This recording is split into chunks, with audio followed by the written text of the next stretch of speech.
We're going to walk down Pennsylvania Avenue. I love Pennsylvania Avenue. And we're going to the Capitol. We're going to try and give them the kind of pride and boldness that they need to take back our country. All right, y'all. Let's talk about a moment in American history that still feels unreal, even watching it years later. The video we're diving into today shows the inside of the U.S. Capitol at the height of the January 6th siege. We're not talking about generic headlines or distant reporting. This is raw, visual forensic footage. You see it, you hear it, you feel the shock of it all over again. The footage focuses on the moment things turn from protest to full-on breach. At 2:12 p.m., a group of Trump supporters smashed a window on the northwest side of the Capitol. You hear someone yell, "Go! Go! Go!" like this was a coordinated push.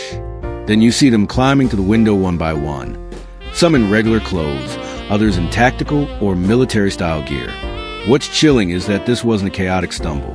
It wasn't an accident. It was the start of the largest and most direct assault on the U.S. Capitol in modern history. That's the video. But now let's talk about what hits differently when you really analyze it. Let's start with the energy in that moment. You've got people shouting directions, not protesting. No signs, no chants, no speeches. This is physical force. Let's just call that what it is. When someone smashes a window of a federal building and climbs through it with gear on, that's not a tour gone wrong. That's not a political misunderstanding. That's a breach. And here's what really stands out to me. You can hear excitement, even adrenaline, in their voices. This wasn't fear. This was commitment. That tells me something serious about mindset. The belief that they had the right, even the duty, to take the building. Let me ask you, would any other group of Americans be able to do that and walk away without being met by serious force immediately? Watching these people crawl through that window with confidence shows how certain they were in their cause. But here's the harder question. Who made them believe they were justified? Who primed them to think the system had failed so badly that direct action was the only fix? We love to talk about personal responsibility. And yes, those individuals made their choices. But movements don't just appear out of nowhere. They're fueled, encouraged, validated. Here's where I want to pull you in. Do you think everyone involved that day saw themselves as attackers? Or do you think some genuinely believed they were patriots stepping in where the system had failed?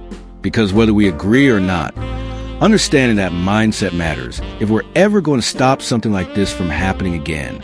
Also, and this might be unpopular depending on who's listening, but imagine if this was a different crowd. Imagine a group of black activists, immigrants, or Middle Eastern Americans trying to break through Capitol windows. Would the response from law enforcement have been identical? You know the answer I'm thinking. And if you don't, drop your take in the comments, because that's a conversation worth having. Another part of this video that sticks with me. Some of these folks were in tactical gear. They weren't just showing up. They came prepared. That tells you this wasn't spontaneous chaos.